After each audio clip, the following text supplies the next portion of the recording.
Everyone's talking about Australia's housing crisis. Politicians promise to fix it. Developers blame planning laws. Young people say they'll never afford a home. Older Australians say young people just need to work harder. Meanwhile, house prices keep climbing, rents keep increasing, and the situation keeps getting worse. But here's what nobody wants to admit. Most of what you hear about the housing crisis is either wrong, oversimplified, or deliberately misleading. The real causes are more complex than greedy investors or lazy millennials, and the solutions being proposed by most politicians won't actually fix anything. I'm going to tell you the uncomfortable truth about Australia's housing crisis, not the politically convenient version. Not the version that makes anyone feel good. The actual truth backed by data and evidence. By the end of this, you'll understand why we're in this mess, why it's getting worse, and what would actually be required to fix it. Let's start with the numbers, because you need to understand just how bad this really is. The numbers don't lie. The median Australian house now costs about $844,000. The median household income is around $116,000. That means the median house costs 7.3 times the median household income. Historically, this ratio was 3 to 4 times. We've nearly doubled the affordability burden in just 20 years. In Sydney, it's worse. The median house costs $1.7 million. The median household income in Sydney is about $130,000. That's a ratio of 13 to 1. 13 times annual household income for a median house. That's not a housing market. That's a wealth transfer mechanism. But it gets worse when you look at first home buyers. The average first home buyer is now 36 years old. 20 years ago, it was 28. We've added 8 years to how long it takes young Australians to buy their first home. The average deposit for a first home in Sydney is now over $170,000. To save $170,000, assuming you can save $20,000 per year after tax, rent, and living expenses, takes 8.5 years. Most young people can't save $20,000 per year. Realistically, they're saving $10,000 to $15,000, which means 11 to 17 years of saving. By the time they've saved the deposit, house prices have risen another $200,000, and they need an even bigger deposit. It's a treadmill they can never get off. Meanwhile, rental affordability is collapsing. The average Sydney rent is now $750 per week. For a single person earning median income, that's over 40% of their gross income just on rent. After tax, it's over 50% of their take-home pay. The traditional affordability guideline is that housing costs shouldn't exceed 30% of income. We're nowhere near that. Rental vacancy rates are at 1.5% nationally. Anything below 3% is considered a crisis. In some areas, vacancy rates are below 1%. That means for every 100 rental properties, only one is available. Prospective renters are competing with 50 other people for every property. Landlords are receiving applications with 12 months of rent offered up front just to secure a property. This isn't a normal housing market. This is a crisis that's locked out an entire generation from home ownership and pushed renters into financial stress. And it's getting worse, not better. The real causes. It's not what you think. So what caused this? Ask most people and they'll give you simplistic answers. It's negative gearing. It's foreign buyers. It's too much immigration. It's greedy developers. It's boomers hoarding property. The truth is more complex. The housing crisis has multiple causes, and they all interact with each other. Let me break down the real factors. Cause 1. We're not building enough. This is the foundation of everything else. Australia needs to build 240,000 to 280,000 new dwellings every year just to keep pace with population growth and household formation. In 2024, we approved only 163,000 dwellings. That's a shortfall of 70 to 120,000 homes in a single year. This has been happening for over a decade. We've accumulated a deficit of at least 500,000 dwellings, possibly closer to 700,000. The National Housing Accord set a target of 1.2 million new homes by 2029. We're going to fall massively short, probably by 300 to 400,000 homes. Why aren't we building enough? Multiple reasons. Construction costs have exploded. Materials are 40% more expensive than 5 years ago. Labor is scarce and expensive. Skilled tradies can charge premium rates because demand is so high. Many construction companies have gone bankrupt because projects they committed to are no longer financially viable at current costs. Planning and approval processes are slow and expensive. In some councils, getting approval for a development takes 2 to 3 years. Every month of delay adds costs. Many projects don't proceed because they can't get approvals, or approvals come with so many restrictions that the project becomes unviable. Land is expensive and scarce in desirable areas. Developers can't find suitable sites, or when they do, the land costs are so high that they need to charge premium prices for the finished homes just to make any profit. Infrastructure charges and developer contributions have increased dramatically. Councils and state governments force developers to pay for roads, parks, water, sewerage, and other infrastructure. These costs get passed on to buyers, adding $50,000 to $100,000 to the cost of new homes. Cause 2. Population growth without housing growth. Australia's population is growing faster than our housing stock. We're adding about 500,000 people per year through births and immigration. Even if each household has 2.5 people, that's 200,000 new households per year needing somewhere to live. But we're only building 160,000 to 170,000 new dwellings. The math doesn't work. Every year we fall further behind. Immigration is a politically sensitive topic, but we need to be honest. Rapid population growth without corresponding housing construction creates unavoidable shortages. This doesn't mean immigration is bad. Australia benefits enormously from immigration economically and culturally. But we need to match immigration levels with housing supply, and we're not doing that. Cause 3. Investment incentives that favor property. Australia's tax system makes property investment extremely attractive compared to other investments. Negative gearing allows investors to deduct rental losses against their income tax. Capital gains tax discounts mean you only pay tax on half your capital gain. Depreciation provides additional tax deductions, and the family home is completely exempt from capital gains tax. These incentives encourage Australians to pour money into property rather than shares, businesses, or other productive investments. About 2.3 million Australians own investment properties. Many own multiple properties.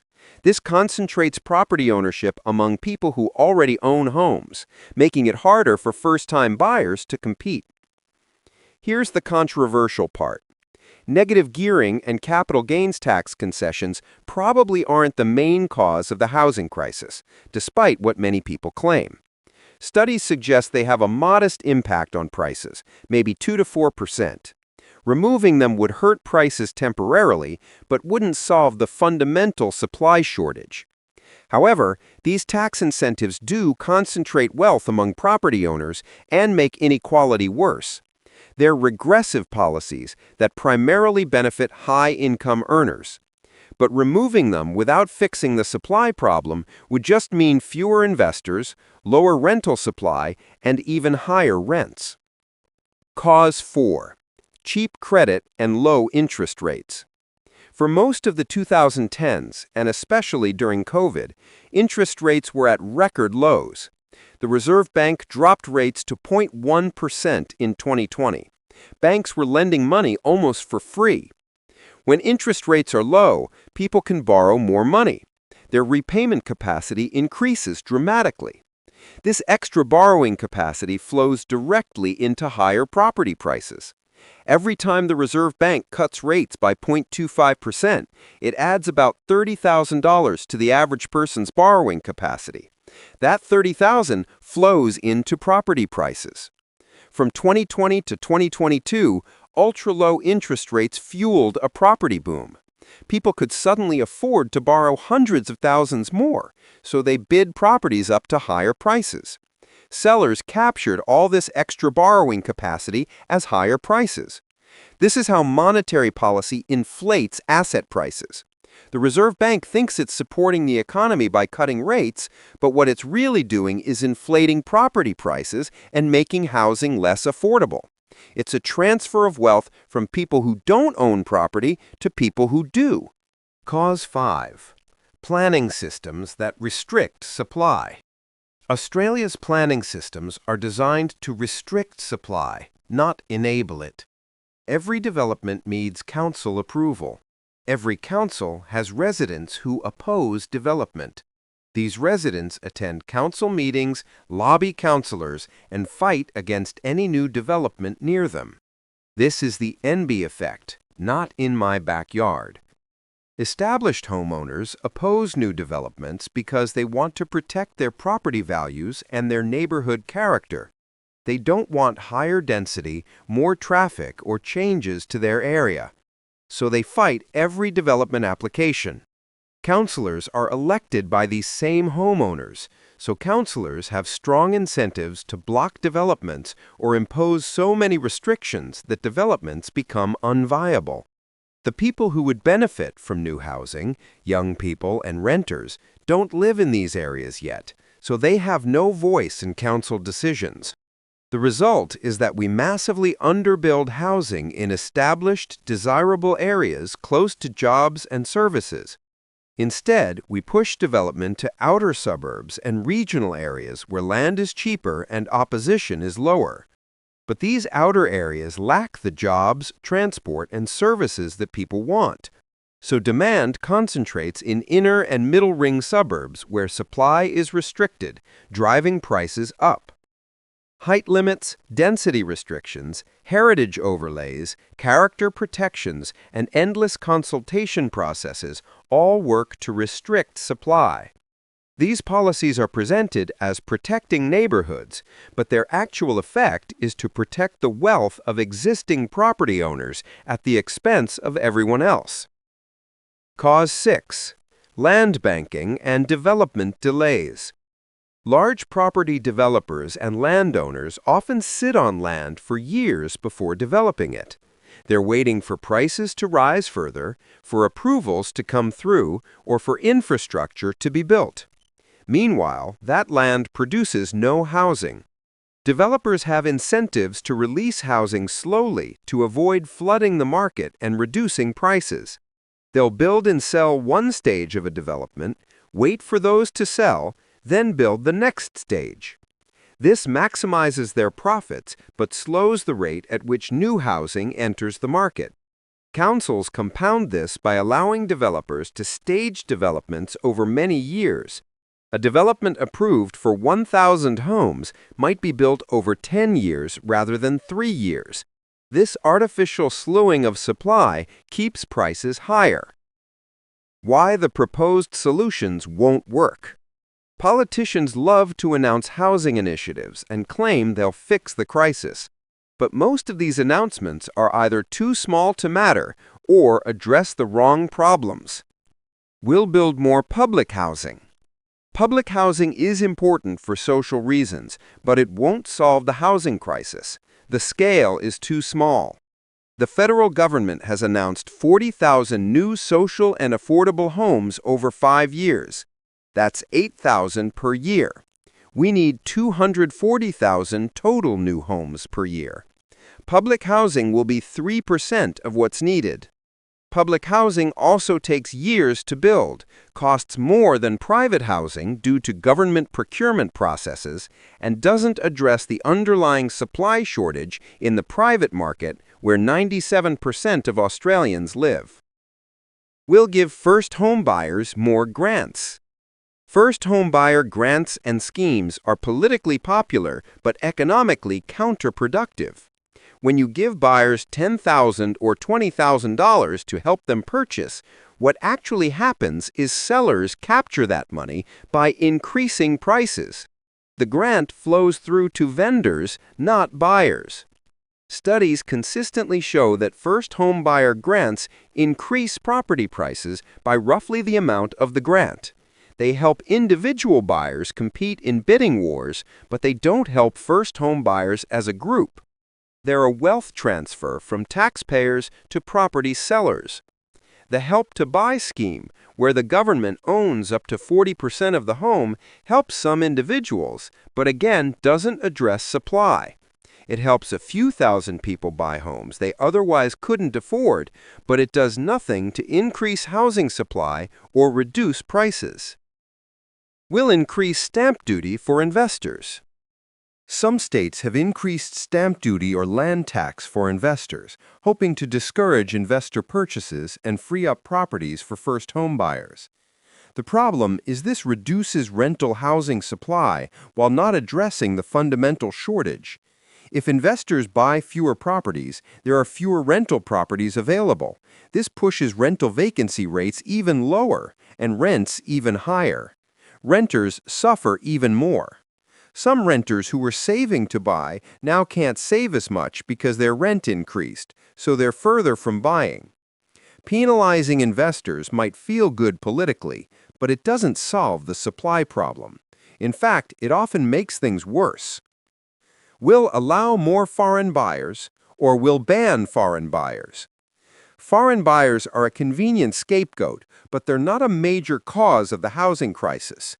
Foreign buyers account for less than 5% of property purchases in most years, and even less now, after various restrictions were imposed. Banning foreign buyers completely would have minimal impact on overall property prices, maybe 1 to 2% at most. It would, however, reduce foreign investment in new developments, which could actually reduce supply. This isn't to say foreign buyer policies don't matter at all. In some specific markets, like luxury apartments in Melbourne and Sydney, foreign buyers were a significant factor.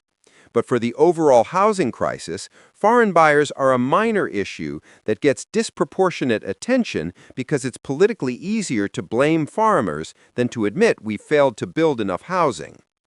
Will reduce immigration.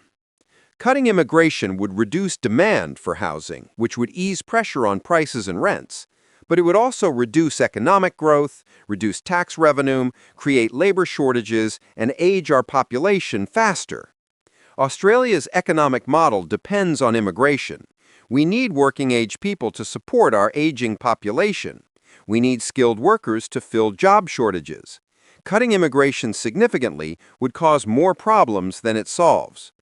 The right answer isn't to cut immigration to match our inadequate housing supply. The right answer is to increase housing supply to match our immigration needs. What would actually fix the crisis? Here's the uncomfortable truth.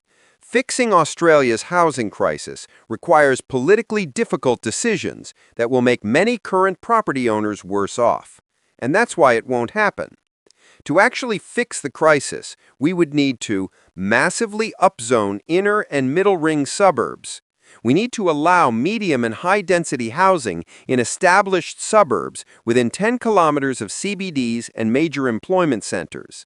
This means changing zoning to allow apartments, townhouses, and medium-density housing on land currently zoned for single houses.